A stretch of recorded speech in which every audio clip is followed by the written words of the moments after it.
idea that all are welcome at the table is something that was new to me coming here.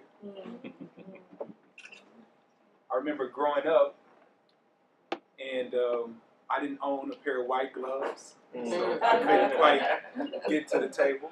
And I like to wear crazy hats, so I couldn't quite get to the table. And I wasn't quite 12 yet, so I couldn't get to the table. Then as life grew on, I did this sin and that sin, and I associated with this person and that person, and it again kept me from the table.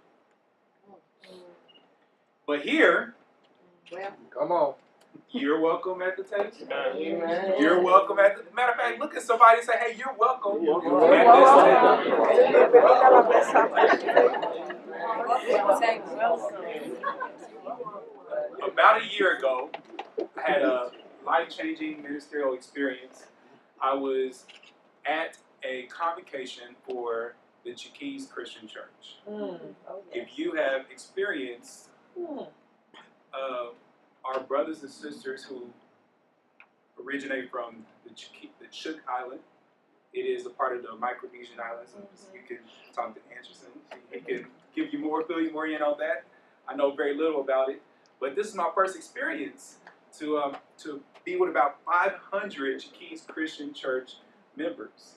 And when I was with them, we were up in a upper room above a gym, and he asked, and we were talking with some of the elders and their wives, and they were talking, and he was like, what, tell me more about this communion that you do. And I said, oh my God, something that was just like so natural to me that I've grown up with my entire life. They didn't understand why we did communion. For those people there, I had to explain communion, something that was so second nature to me.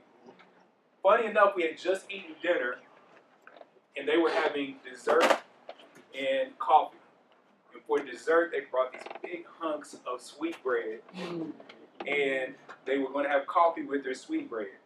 Because of the nature of the moment, I didn't have time to run and grab some Welch's. I didn't have time to prepare the right gluten-free option. But we did have sweet bread and coffee. Come on. And so I said, give me that piece of sweet bread.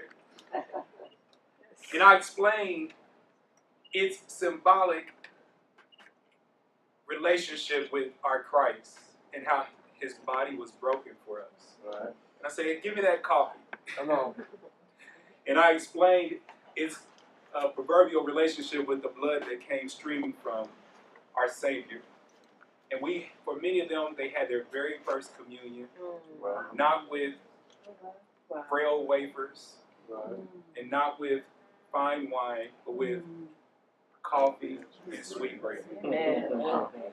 And one of the things I thought about when I was doing that is perhaps they never did it, not because they had not ever seen a communion service before, but because they didn't see themselves at the table. Somehow, this picture of this piece of white bread represented division for them. Right. Something that they could not relate to. Right. And then as beautiful as this beautiful depiction of this white body can be, they didn't see themselves at the table. Instead, it took a piece of sweet Hawaiian bread for them to see themselves at the table. Now, for me growing up, when I think about my table, I think about my granny. Right. And I think about not that bread, I think about cornbread. Yeah. And I think about big, delicious biscuits. All right. Yes. This is what my granny's table Uh-huh. would have looked like. This is a table that would have welcomed me, and I would have seen myself at this table. Now, I like that. some of you may not see yourself in sweet bread or white bread or biscuits. You say, man, I'm just full of a bunch of different things. I got a whole lot of stuff going on inside of me. You don't even know my story. So some of you may relate to this plate of assorted breads. Little seeds here, little rye, little pumpernickel, just all sorts of things. Like I'm all of this in some strange way on this plate.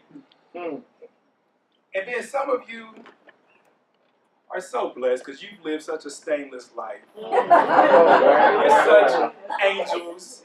And so for you, we have some angel bread that's so soft and pure. We're going to let you just enjoy that moment of righteousness here at this angelic bread. And we can't forget our friends who are so health conscious and have to do things because God has made them beautifully gluten-free. And God has made them beautifully opposed to certain things that are killing many of us. So for you, I have a gluten-free kale option of bread. Right? And then some of us still don't see ourselves in this table. And that's been their story their entire life. That somehow me being different means that I'm crazy. That my ideas, my radicalness separates me from everything and everybody. I've always kind of been a sweet person. I'm nice, but people think I'm a little nutty. And so for you nuts in the room, we have some bread that is sweet and full of nuts. Now, as we celebrate diversity, where all are welcome at the table, I'm going to need 6 volunteers who resonate with one of these plates, who are welcome. If you are called to a plate, come up here and grab that plate. Don't take the one with the nuts.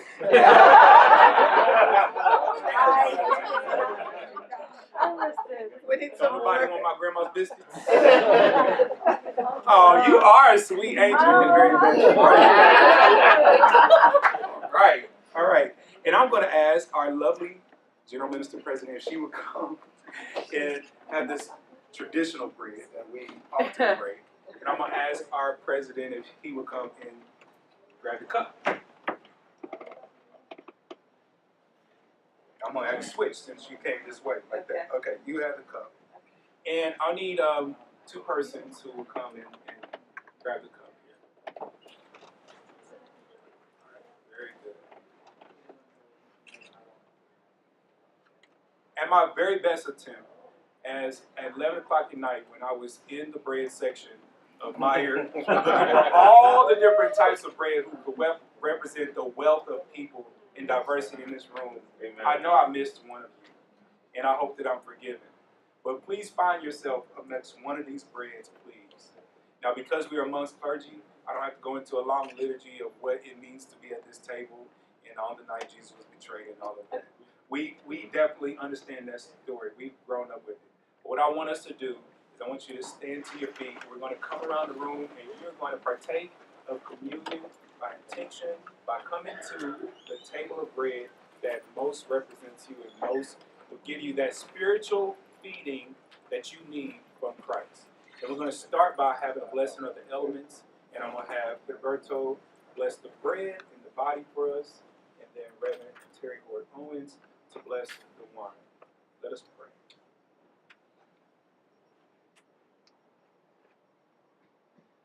You are the bread of life, who descended from heaven to feed humanity with life. You are the bread of life, broken on Calvary's tree for us. So tonight, oh God, we come to this table with our brokenness. We come with our hunger. We come with our baggage. But we also come grateful that the invitation has been issued with no conditions. Grateful for the love that surrounds us. Grateful for the love that assures us that we are enough Yeah. because you are perfect. So tonight, God, thank you that we can once again remember that there is no greater love than one who gives his life for others. As you, Jesus, gave your life for each and every one of us, so that in your death we could find our life.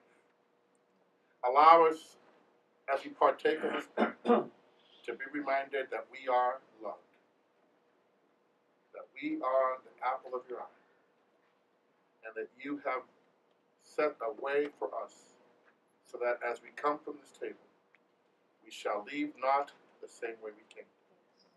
For the transformative power of the one whose body was broken is with us tonight. Amen. And gracious God, the blood of your Son, Jesus Christ, poured out for all of us. We remembered that this represents a new covenant in your blood. Old things are passed away, all things are new. We are reconciled to you through this cup of love. This cup that has no limits, no bounds. This cup that represents the rejoicing in each one of us. That particular can be universal, that different does not mean deficient. That the blood will never lose its power simply because it represents reconciliation. And so, God, as we drink from this cup, we are grateful for the new covenant that we have with you through Jesus Christ. The love that will never fail us, the love that will never have limits. We are reminded that just as Jesus poured himself out for us, we pour ourselves out so that the world will know of your great love. In the name of Jesus that we